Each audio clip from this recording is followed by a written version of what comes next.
Show de bola, tudo pronto então? Hoje é dia 18 de agosto de 2023. Mais uma aula da disciplina de Linguagem de Programação 1 do curso técnico em Informática. Já vai chegar a minha tela aí para vocês.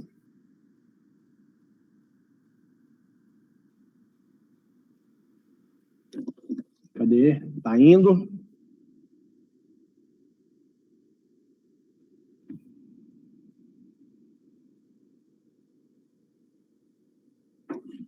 Pronto, chegou, né? Beleza. Bom, vamos dar sequência então. Nós estamos estudando a linguagem de programação Java. Fizemos nosso primeiro código na aula passada.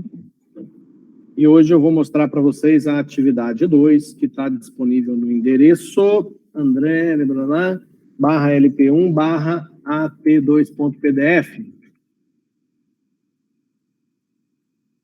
Ok, então, andré.scaleweb.com.br/lp1/at2.pdf. Bom, tá aqui o código. E eu vou pegar esse código agora e mostrar para vocês item por item. Lembrando mais uma vez que essas atividades foram preparadas usando como base esse site aqui da W3 Schools. E a gente vai começar por aqui. Então, vamos lá. Está aqui o código. Relembrando, todo algoritmo Java é uma classe. Essa classe, ela tem o seu nome exatamente igual ao nome do arquivo. Então, se essa classe aqui é a classe prog2, você está vendo lá que o nome do arquivo é prog2.java. Lembrando que por uma questão de padronização da comunidade de desenvolvedores Java, todas as classes começam com letra maiúscula o seu nome. Bom, o que nós vamos ver nesse exemplo de hoje são esses tópicos aqui. Declaração de múltiplas variáveis, alguns identificadores, tipos. Vamos testar aqui alguns tipos também e falar um pouquinho dos tipos primitivos, exceto o string. Ok, então, aqui está o nome da classe e aqui está o método main. Eu acho que eu expliquei na aula passada, mas algumas coisas eu vou estar sempre repetindo porque são muito importantes.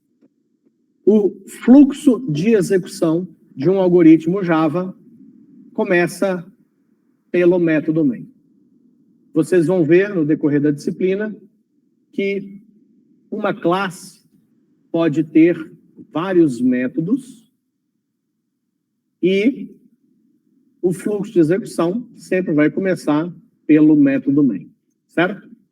Aqui nós temos um parâmetro que esse método main, que esse algoritmo pode receber no início da sua execução. Eu posso processar, executar esse algoritmo prog2, passando um parâmetro do tipo string para ele, e esse parâmetro vai chegar aqui na variável x1. Essa variável x1, ele é do tipo string.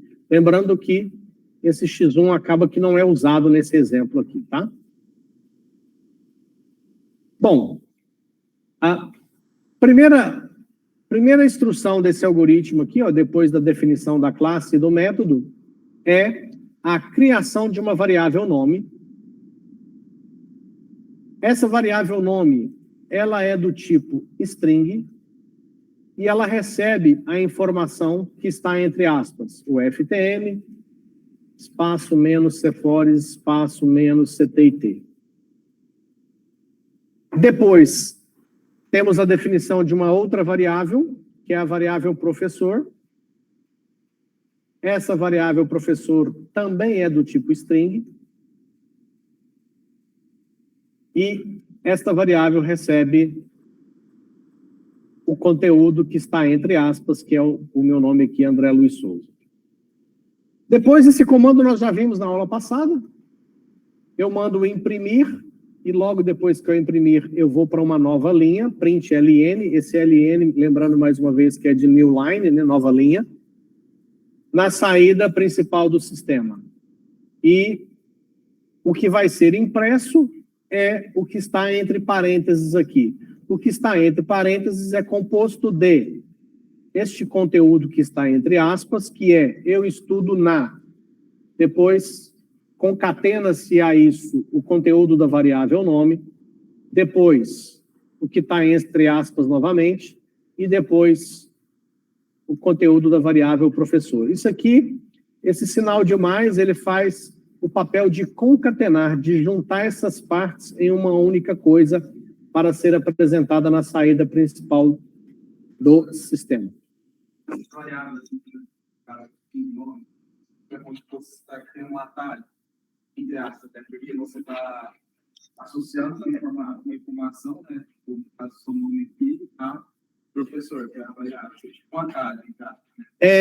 Eu diria que atalho não seria um exemplo adequado, porque aqui a gente tem o conceito de variável mesmo. Daqui um pouquinho eu vou falar um pouquinho, como a gente vai falar hoje de tipos primitivos e alguns não primitivos, a gente sempre tem em programação o conceito de que a variável é o nome que você dá a um pequeno espaço de memória que você usa para armazenar informações. Então, quando eu olho aqui para a variável nome, essa variável nome é um pedacinho da memória do computador que foi reservado para guardar informações do tipo string. E eu tenho acesso a esse pedacinho da memória utilizando o nome que foi dado para a variável. Aqui no caso é professor, aqui no caso é nome. O atalho, não existe, você tem razão, existe uma certa referência, porque o atalho no computador é um desenho ou alguma coisa que quando você clica te leva a um programa ou te leva a algum arquivo. Coloca print line, né, nome, aí ele vai lá e busca a informação que está lá. Isso, ele pega a informação que está naquela posição da memória que leva aquele nome de variável, né? Toda vez que eu fizer referência no meu algoritmo à variável professor, eu estou meio que lá naquela posição de memória, pegando o conteúdo que está dentro daquele espaço de memória e trazendo para ser usado de alguma forma. Então, de certa forma, até que se parece um pouco com o atalho. Mas, em programação, a gente sabe que a variável ela tem um nome, e esse nome é o que a gente usa para informar para o compilador e para o sistema operacional depois qual posição de memória a gente está querendo acessar para pegar o conteúdo que está lá. Certo? Aí, olha só, nós temos aqui a definição de 3 outras variáveis. Variável x, variável y e variável z. A variável, todas essas 3 variáveis, elas são do tipo int. O x é criado e na posição de memória onde o x é criado, coloca-se o número 22. Depois, cria-se a variável y e nessa posição de memória coloca o valor 33. Depois, cria-se a variável z e nessa posição coloca-se o número 44. Depois, a gente usa aqui o system para mostrar na saída o resultado de x mais y mais z. Veja que, aqui na linha 15, como eu estava trabalhando com strings, com frases, com palavras, houve uma concatenação. O compilador concatenou essas informações para mostrar na saída padrão. Agora aqui, como eu tenho 3 variáveis do tipo numérico, que é int, né? Integer, int, nós temos aqui uma expressão matemática. Então, x mais y mais z. Então, lá na tela do computador vai aparecer o resultado desse somatório. Depois, na linha seguinte, nós temos a mesma, a definição também de 3 variáveis numéricas, e as 3 também do tipo int. Porém, aqui é feito de uma forma diferente. Olha só, A intenção disso aqui na atividade foi mostrar que posso criar 3 variáveis do mesmo tipo assim, int x, int y, int z. Como eu também posso criar assim, ó, como as 3 serão do tipo int, eu criei int, o A recebendo 11, o B recebendo 22 e o C recebendo 33. Então, separando com vírgula, eu consigo criar as 3 variáveis do mesmo tipo, 3 variáveis do tipo int, A igual a 11, B igual a 22 e C igual a 23. E depois eu faço aqui a mesma coisa, ó. Mostro A mais B mais C, e você vai perceber que também vai acontecer, vai ser mostrado o somatório, porque nós temos aqui uma expressão matemática.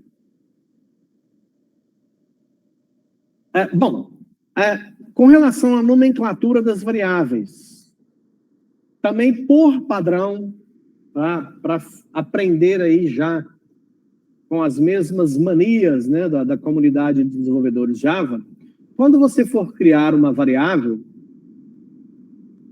você sempre vai criar com letra minúscula.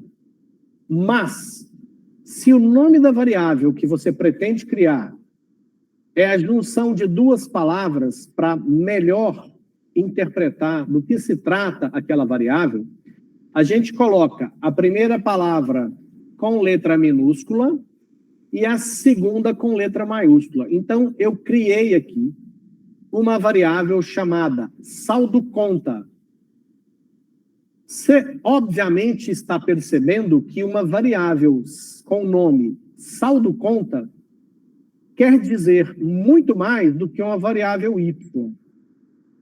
Quando você se depara com o algoritmo e tromba com a variável chamada x, y, z, a, b, c, o nome da variável não te diz nada.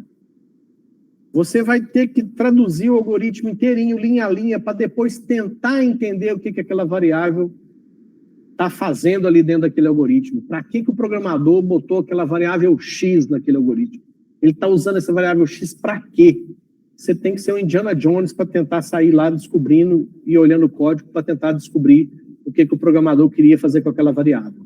Agora, quando eu vejo uma variável com esse nome aqui, ó, saldo conta, olha que delícia, fica muito mais fácil de eu tentar entender qual é a função dessa variável dentro do meu algoritmo. Por isso que tem esse comentário aqui, falando que esse é um bom nome de variável. Então, fica aqui um alerta, sempre que você for dar nomes à variável, faça isso. Use 1, 2, 3 palavras, 4 palavras juntas, sem problema. E para facilitar mais ainda o entendimento, você vai colocando assim, ó, a primeira você põe com letra minúscula e vai colocando com letra maiúscula as próximas. Eu poderia pôr aqui, ó, saldo conta corrente, ó, ficava melhor ainda.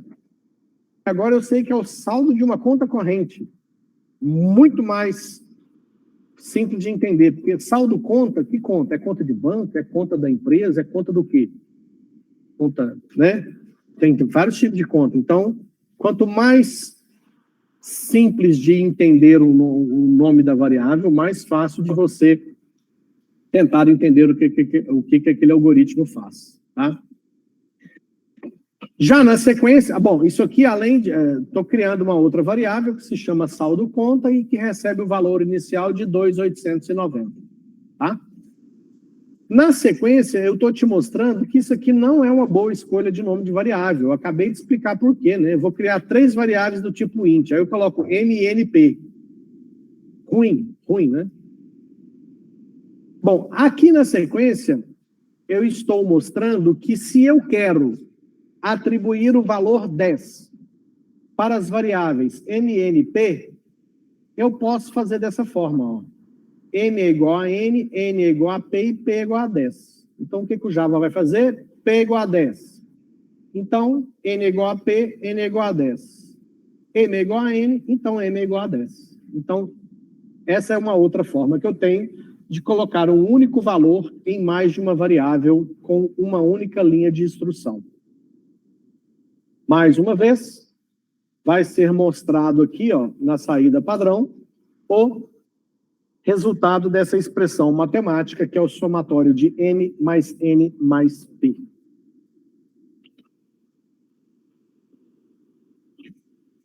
Bom, eu acho que eu mostrei na aula passada para vocês,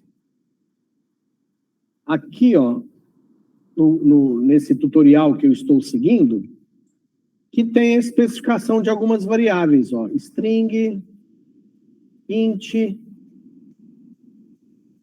float, char, boolean, e eu acho que aqui no final, deixa eu ver se tem aqui, eu acho que tem um lugar aqui que ele dá um link para você ver mais detalhes. Eu acho que eu mostrei isso na aula passada. Aqui, ó, para ver mais sobre os tipos de dados. E aqui nesse tipo de dados ele mostra alguns, ó. Aqui, ó. Byte, gasta 1 byte da memória e você consegue armazenar um número de menos 128 até 127. O tipo short tem essa capacidade, o int tem essa capacidade e assim sucessivamente. Percebam que todos esses tipos de variáveis do Java, que estão exemplificados aqui, começam com a letra minúscula.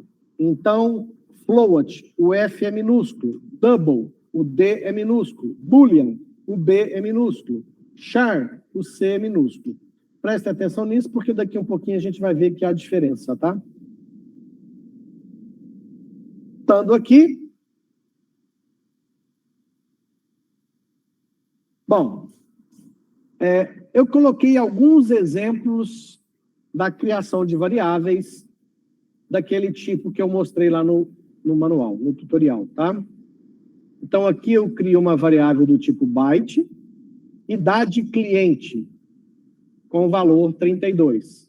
Lembrando que o byte ocupa apenas 1 byte na memória do computador e eu consigo guardar um número de menos 128 até 127. O short, número casa, foi definido como short e o valor inicial é 5.420. Depois o int, CEP, endereço, valor inicial. Long, código. Aí, olha só, no caso do long, no final do número que eu vou colocar como valor daquela, conteúdo daquela variável, eu coloco uma letra L maiúscula. Então, na hora de atribuir um valor para uma variável do tipo long, mesmo o long sendo escrito com a letra minúscula, eu coloco uma letra L maiúscula no final. Salário gerente. Para essa variável que é do tipo float, o valor inicial é 5.987,7512. Isso aqui não é nem dinheiro, né? Porque o nosso dinheiro não tem 4 casas decimais, né? O cara ganha, o salário do gerente é R$ 5.987,75 e 12 sei lá o que, né? Bom, mas o interessante aqui é que quando você tem uma variável que é do tipo float, você coloca um F minúsculo aqui no final. E o float, lembrando que você pode especificar casas decimais para esse tipo de variável. O float ocupa 4 bytes na memória do computador. Depois, uma variável do tipo double, que eu chamei de venda anual. O double também pode ter casas decimais. E no final desse valor, eu coloco um D minúsculo. Depois, uma variável do tipo boolean, o booleano só aceita verdadeiro ou falso. E o nome dessa variável é gosta Java. Aqui está verdadeiro, apesar que eu acho que muitos vão colocar falso. Porque o Java, como eu comentei na primeira aula, gente, é uma linguagem de programação, eu vou chamar de rígida, porque ela é muito, muito detalhista e ela não aceita bagunça que a gente consegue fazer em outras linguagens de programação. Em Java, ou você faz o código bonitinho, ou você faz organizado, de acordo com as regras da linguagem, certinho, inclusive respeitando alguns conceitos de orientação a objeto, ou você vai ter muita dor de cabeça. Tem uma vantagem, que você acaba se tornando um programador mais organizado e mais atento a esses pequenos detalhes. Isso depois facilita no mercado de trabalho, porque realmente, para trabalhar com Java, você tem que estar atento a todos esses pequenos detalhes da linguagem de programação. Então, o Boolean é uma variável que dentro dela vai estar verdadeiro ou falso. Aqui tem outra variável, primeira letra é o nome da variável, e o tipo dela é char. Um detalhe interessante para variável do tipo char, na hora que eu fui atribuir a letra B para essa variável primeira letra, eu não coloquei entre aspas, eu coloquei entre apóstrofo. Tá? E tem um alerta aqui, ó, não usar aspas, porque ela funciona com apóstrofo. A gente pode vir aqui deixa eu ver se tem aqui, caracteres. Percebam que o char aqui, ó, ele usa aspas. A gente pode até dar uma traduzida rapidinho aqui, ó. O char, tipo de dados, é usado para armazenar um único caractere. O caractere deve estar entre aspas simples, como esse exemplo. Então, que legal ver isso aqui, porque não existe aspas simples e aspas duplas, né? É aspas ou apóstrofo, não é isso? Isso aqui não é aspas. Mas, legal. Tem uma alternativa aqui ainda, ó. Como alternativa, se você estiver familiarizado com os valores ASCII, pode usá-los para exibir determinados caracteres. Então, quando você colocar o char, se você não quiser colocar entre apóstrofo a letra, você pode colocar o código ASCII daquela letra. Vocês já estudaram, já ouviram falar de código ASCII?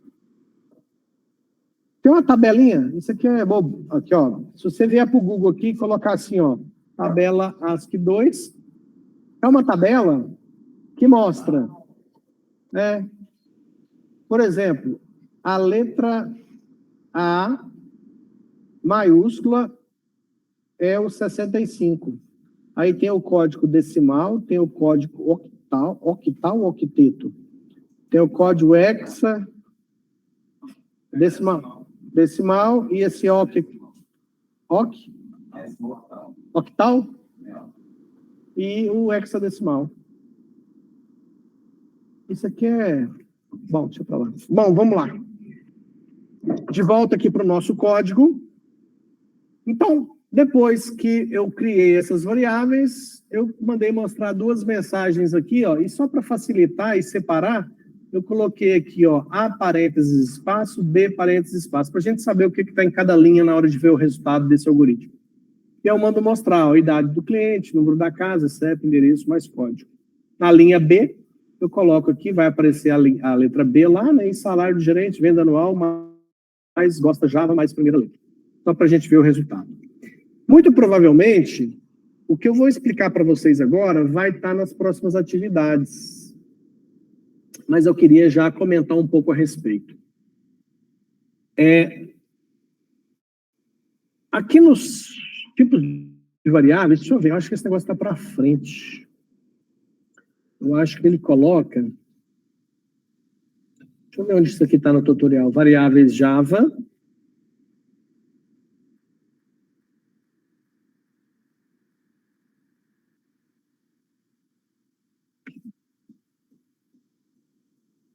Certo.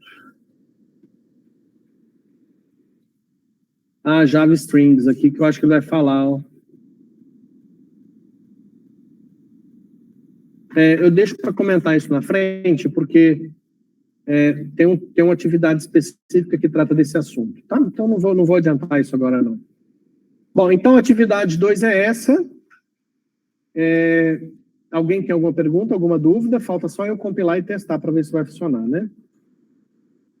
É muito gostosinho fazer essa compilação aqui, porque já fui feito antes, já testei, já compilei, eu sei que vai funcionar. Então, vamos lá para a pasta LP1. Lembrando mais uma vez, deixa eu só fazer mais uma observação, eu já expliquei isso para vocês na primeira aula, mas eu quero mostrar aqui, ó.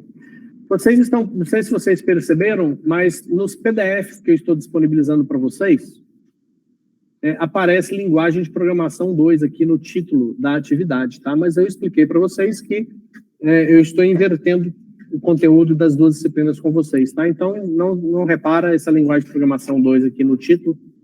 A gente vai estudar Java na disciplina de linguagem de programação 1, tá certo? Bom, então, de volta aqui, esse é o nosso código. Eu vou deixar ele aqui do lado, vou abrir o prompt aqui do ladinho para a gente compilar esse cara que está aqui, ó, prog2.java.